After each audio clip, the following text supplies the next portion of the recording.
Hello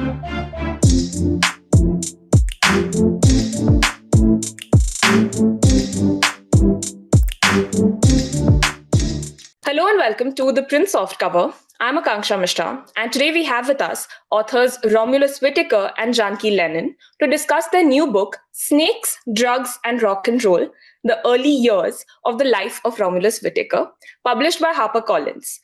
Romulus Whitaker popularly is known as the Snakeman of India. He's the founder, among other things, of the Madras Snake Park and also the Crocodile Bank Trust. This book discusses his childhood, starting in the USA, then moving to India, his school days in Kodaikanal, and then when he went back to the USA, did his college, worked odd jobs, and somehow made his way back to India in a very interesting way, which we will discuss in this interview. So, Rom, let's just get right into it. And I want to start actually with a question about your childhood, because I want to specifically focus on how Kodaikanal and Bombay in the early years sort of started your interest into wildlife, how your interactions. I mean, Kodai is a very beautiful city. And as you discussed your school years also, I remember one specific incident in the book you mentioned when a leopard was killed by hunters and all of you students had lined up to see it. And you described how you felt when you first saw the dead body of the leopard. So essentially, can you describe how your days growing up in Kodai and also alternating between Bombay, where your parents lived, how that initially shaped or even started your interest in wildlife?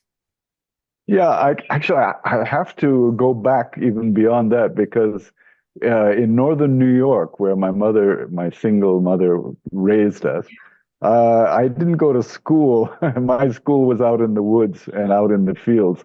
And that's really where it started. Coming to India, of course, was wow. I mean, I come to the land of cobras. So little garter snakes and other little snakes, that I used to find in New York. Man, this was something much, much bigger and much more dangerous, of course. And, for a kid, danger is, quite exciting. So that's really where it started. But I was very lucky to have gone first to the Nilgiris to school. Well, that wasn't such a great experience, as the reader will find out. But Kodaikanal was great. And it's still kind of unbelievable that the teachers let me do or not do what I was supposed to do, because I didn't really get very far in my studies. I managed to graduate, or they managed to graduate me to get rid of me probably. But I really had a wonderful time wandering through the woods and the beauty of the Western Ghats. I mean, what a wonderful childhood. Lucky guy I was. That's great. Yeah. And that's also sort of the sense I got when I was reading the book.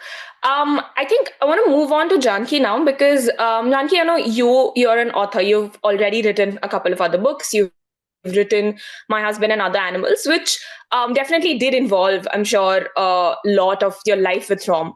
And also you've written a couple of other books. But in this specific book, how was it not just writing about Rom, but writing with him? How was the process of collaborating? And also, because you're also someone that has been interested in wildlife and conservation, you have your own particular set of values, your own particular set of, you have a background in this. So, yeah, can you walk us through what the collaboration process was like? And what did you learn about him? Where were the places where you guys fought, as co-authors often do? And the finished product is obviously in front of us and it's brilliant. But yeah, can you walk us through that? Well, thank you for that. But the one word that describes our collaboration as painful, because it was just unbelievable. Rom has, his organizing system is like a squirrel. He tucks a little bit here, a little bit there. And then you don't know what tidbit is going to come out and hit you. When you think you've finished a chapter, something will come out and you have to figure out how to place it, whether it fits.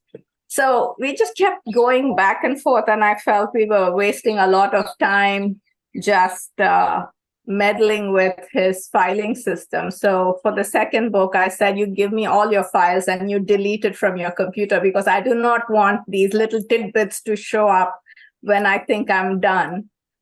So, yeah, it was collaborative in a way. I mean, every step of the way. So we would get the broad outline of a chapter done, and then we would go over it again. And I'd say, can you describe that person? What did he look like?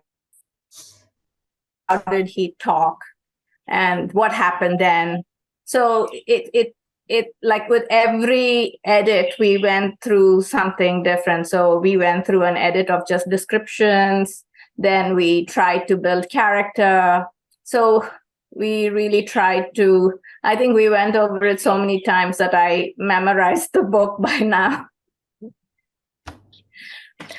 Ram, would you want to jump in here? Yeah, I just want to jump in and say that I mean, I know I've said this before, but as Janaki's experience as a film editor made so much sense in editing this book, because man, I was so full of little bullshitty stories that would go on and on forever. And luckily, she flipped those out. I said, no, you can't lose that. But she was right. You know, you got to stay on the point. And yeah, she's a pretty strict taskmaster, that's for sure, even without a stick. And we do see that in the way the book flows. I think from the first chapter itself, the reader is sort of, it faces head first how your childhood and, the years since were just influenced so much by nature, so much by wildlife, how different incidents just sort of grew your interest in it. But I also want to come to the fact that so the book essentially documents, I'd say, the first 25, 26 years of your life. Yeah. But I do wanna point out the fact that a large chunk of it was spent in India and the other in the US.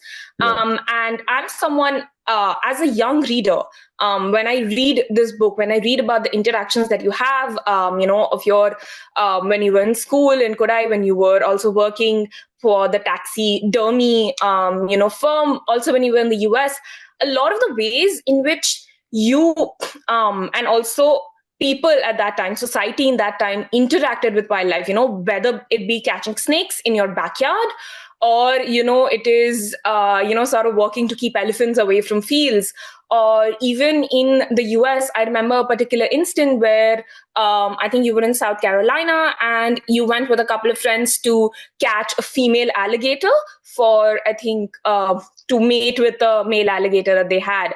And I just wanted to ask you, and also Janki, because I know you both come from 8 different regions, you have different sensibilities in that sense, but how were those two experiences, in the sense that in India versus in the US, how people interacted with wildlife, how people viewed the topic of conservation, which in your initial years, I'm sure it wasn't as much, but essentially, yeah, how were those two sensibilities, how did interacting with two different societies and two different landscapes sort of shape your own personal outlook?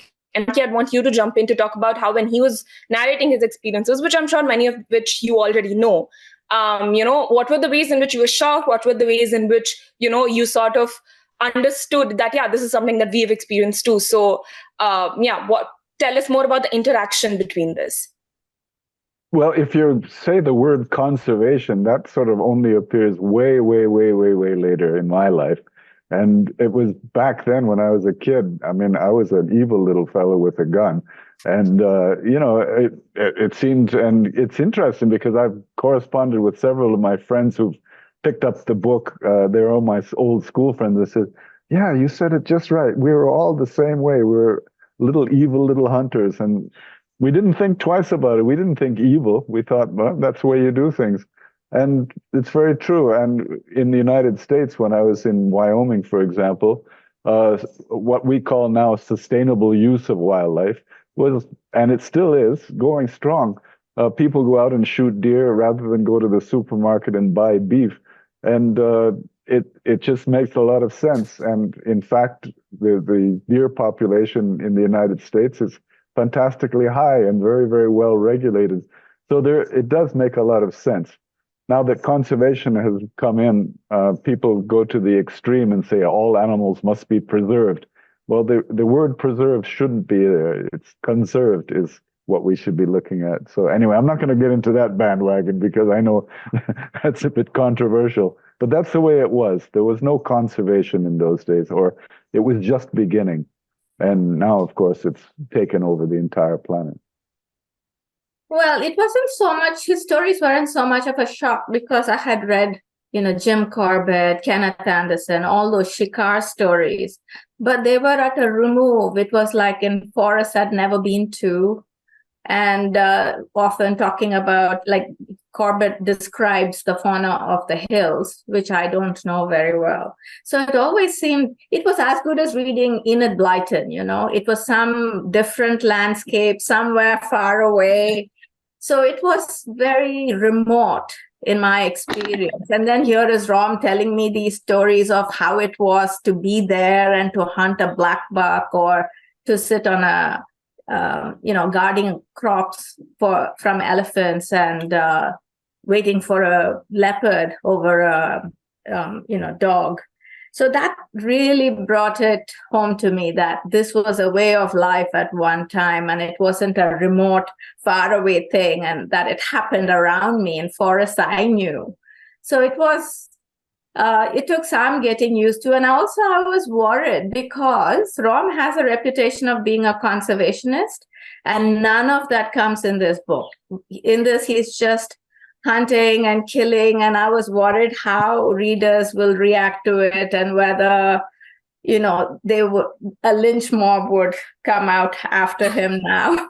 So there was a worry, but there was also the necessity that both of us felt to show his roots, like his conservation ethic grew out of these experiences, and it's as legitimate as any other. So we just had to make peace with that. Yeah, that mention of the book Penitent Butchers was probably key to sort of, defending my background in a way, saying that, yes, as you said, Janaki, most conservationists started out as hunters and, the early conservationists. And it grew from there, realizing, hey, man, we can't kill all these animals off. What will we do then, So it was a very selfish beginning, but now it's become very altruistic. And it's working, though, in many parts of the world. It's working just fine. Yeah, you do mention that in the foreword of your book, and that's what I was coming to actually, because I think one of the first, one of the most striking things when I just started reading the book, I read the foreword and I read that you don't call yourself a conservationist, which is something that many viewers, many readers, would be quite surprised by. But as I read the book, I did understand where you were coming from in that regard, in that you have always worked with what you love. You worked with snakes, you worked with tigers, you worked with leopards, whatever it was always from what you were passionate about. But also as someone now who has a reputation of conservation, who has, I could say you have worked in wildlife conservation in your different efforts. And someone with such a huge bandwidth of experience, I wanted to ask you, Ram, what is, what is your take on conservation? What do you think about conservation as it is practiced right now? Be it wildlife conservation, habitat conservation. Is there sort of a philosophy that you prescribe to more?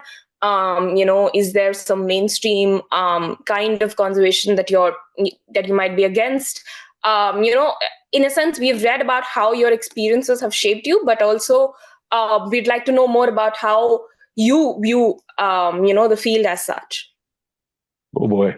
Well, I don't want to get into any more trouble here, but there is a bit of confusion. There's, conservation. Okay, let me start from the way I felt about domestic animals as compared to wild animals. I think we've got too many domestic animals in the world, and there's not enough space for wild animals. And this leaks over into the idea of, the idea that we must look after all wildlife. Yes, I mean, the sort of philosophy of ahimsa and, making sure that we look after animals and look after their welfare. That's a very good point. But we've got to be a little bit sensible about it too, because it's the wild animals that are having the really hard time, not the domestic ones.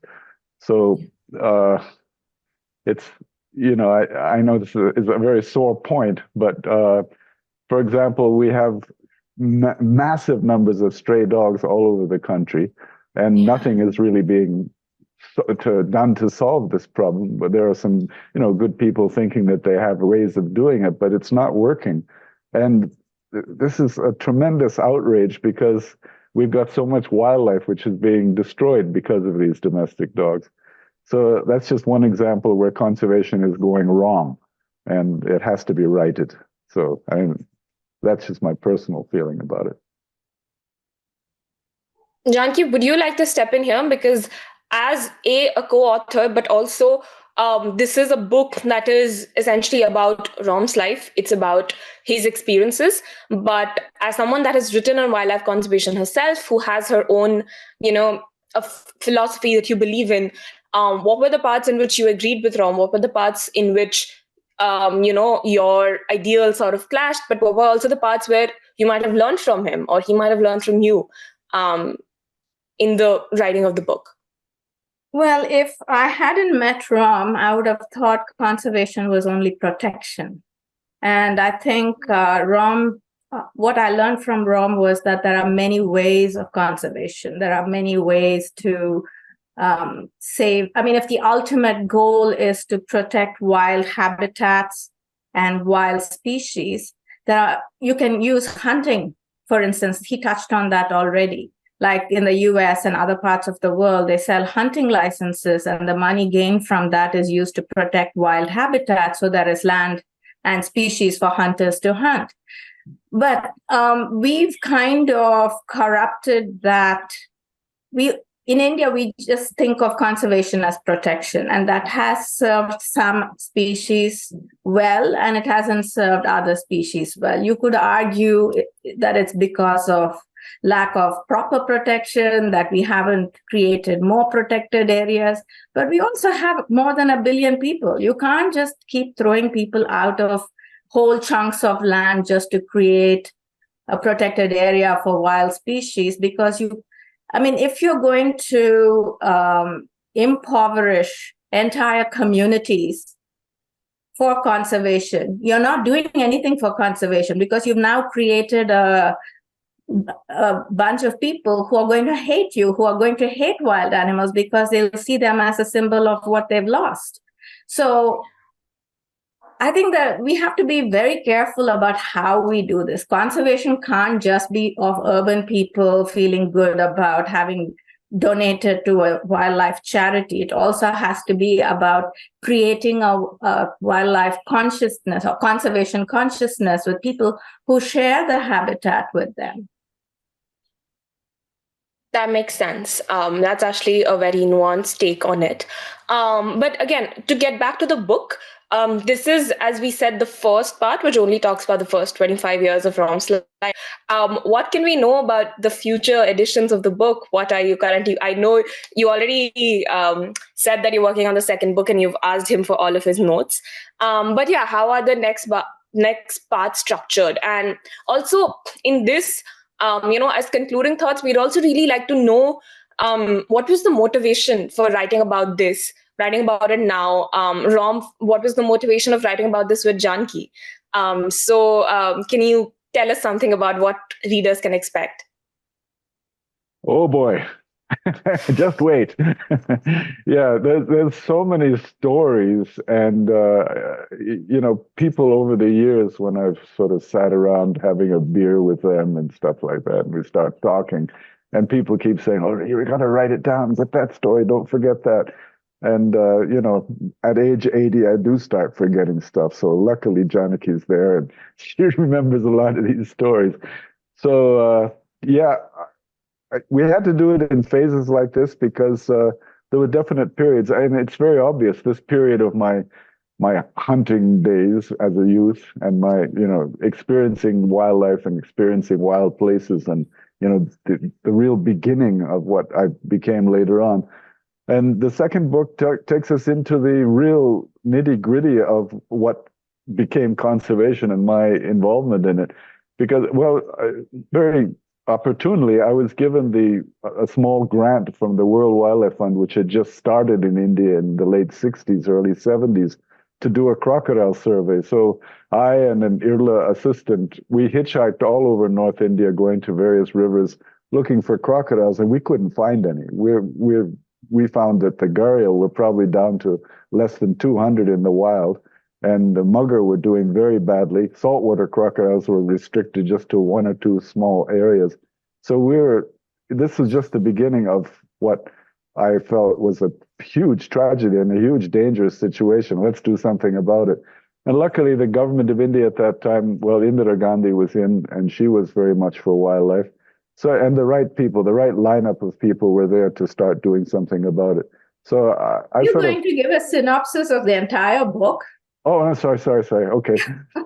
I'll cut it right there. No, I think the motivation was, at least for me, that there were a lot of memoirs of people who had worked with tigers and other more charismatic animals, and there wasn't very much from a reptile person's point of view. And how it's sort of like peripheral to the mainstream conservation movement. So it kind of, I wanted to see how we could explore the history of India's conservation through the prism of Ram's life. Yeah. And it's also like I think that's a certain charm, for instance, when he talks about Bombay in the 1950s. It's a time that has disappeared. The place doesn't resemble that anymore. So it's also a way of capturing what that time was like in terms of not only society's view of animals and what was considered acceptable, but also how people lived and how they fished and how they hunted, and what was like Brother Romulus in Guntapuram, for instance, who didn't think anything of shooting at elephants because he wanted to protect his ragi crop. So, and there is hardly anything from South India. A lot of what you have is very North Indian based. So I had a very strong sense of wanting to have something about South India, so somebody from the next generation doesn't feel like I did while reading Jim Corbett, that it was some place somewhere far away. It has no resemblance to anything I know down south. So that was my motivation. And I think the second book will be very different from the first because he's now a young adult with responsibilities, has to earn a living, and he really gets into he literally steps into the whole conservation part of it, like Rom started talking about the crocodile surveys. And then it goes on into the setting up of the snake park and all his work after that. Thank you so much for being with us, and congratulations on your new book. I cannot wait for everybody else to read this too and have as great a time as I did. Thank you so much. Thanks a lot. And all the best for your upcoming book. I'm sure our readers will be looking forward to it as much as I am. Thank you. Have a great day. Thank you. Wonderful.